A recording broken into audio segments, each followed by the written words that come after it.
வெயில் தானே என்ன பண்ணிட போகுது அப்படின்னு அலட்சியமா இருக்கீங்களா? ஆனா இந்த வெயில் தான் உயிருக்கு ஆபத்தான ஹீட் ஸ்ட்ரோக்காவும் மாறலாம். கவனமா கேளுங்க சொல்றேன். சென்னையில வெயில் நாளுக்கு நாள் அதிகமாகிட்டே இருக்கு. இந்த கடும் வெயிலால தான் இப்போ ஹீட் ஸ்ட்ரோக் பாதிப்பும் அதிகமா வரவும் ஆரம்பிச்சிருக்கு. தமிழகத்துல மட்டும் இல்லாம நாடு முழுக்க பல இடங்கள்ல இந்த ஹீட் ஸ்ட்ரோக் சம்பவங்கள் அதிகரிச்சுட்டு இருக்கு. ஆனா இந்த ஹீட் ஸ்ட்ரோக் சிகிச்சைக்காக அரசு பெரிய நடவடிக்கையும் எடுத்திருக்கிறாங்க. அது என்னன்னு பாத்தீங்கன்னா, அரசு மருத்துவமனைகள்ல ஹீட் ஸ்ட்ரோக் பாதிக்கப்பட்டவர்களுக்கு தனியா வார்ட்ஸையும் ஒதுக்கி வச்சிருக்காங்க. ஒவ்வொரு மாவட்டத்திலையும் பார்த்தா 5 படுக்கைகள் முதல் 10 படுக்கைகள் வரைக்கும் ரெடியாவே வச்சிருக்காங்க. இந்த வசதி குறிப்பா அரசு மருத்துவமனைகள்ல மட்டும்தான் உருவாக்கப்பட்டிருக்கு. அதுவும் முக்கியமா காலை 11 மணில இருந்து மதியம் 3 மணி வரைக்கும் தான் வெயில் ரொம்ப அதிகமா இருக்கு.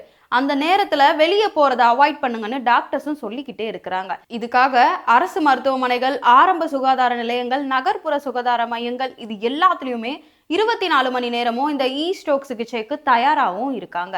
குறிப்பா குழந்தைகள், வயதானவர்கள், பிரெக்னன்ட் லேடிஸ் இவங்க எல்லாமே ரொம்ப கேர்ஃபுல்லா இருக்கணும்னு சொல்லியிருக்கிறாங்க. அது மட்டும் இல்லாத விவசாயிகள், கட்டுமான தொழிலாளர்கள், வெளியே வேலைக்கு போறவங்க ரொம்ப கேர்ஃபுல்லா இருக்கணும்னு சொல்லியிருக்கிறாங்க. சரி, இதுல இருந்து நம்மளை எப்படி பாதுகாத்துக்கலாம்?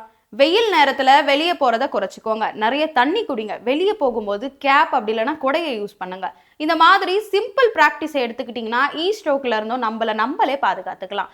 ஸோ இந்த வெயில் காலத்துல சேஃப்டி தான் ஃபர்ஸ்ட் ப்ரியாரிட்டி. கவனமா இருங்க, சேஃபா இருங்க. இந்த மாதிரி இன்ஃபர்மேட்டிவான விஷயத்தை தெரிஞ்சுக்க டைலாக் தமிழ் சேனலை ஃபாலோ பண்ணிட்டு இந்த வீடியோக்கு ஒரு லைக்கை போட்டு உங்க ஃப்ரெண்ட்ஸ் அண்ட் ஃபேமிலிக்கு ஷேர் பண்ணுங்க.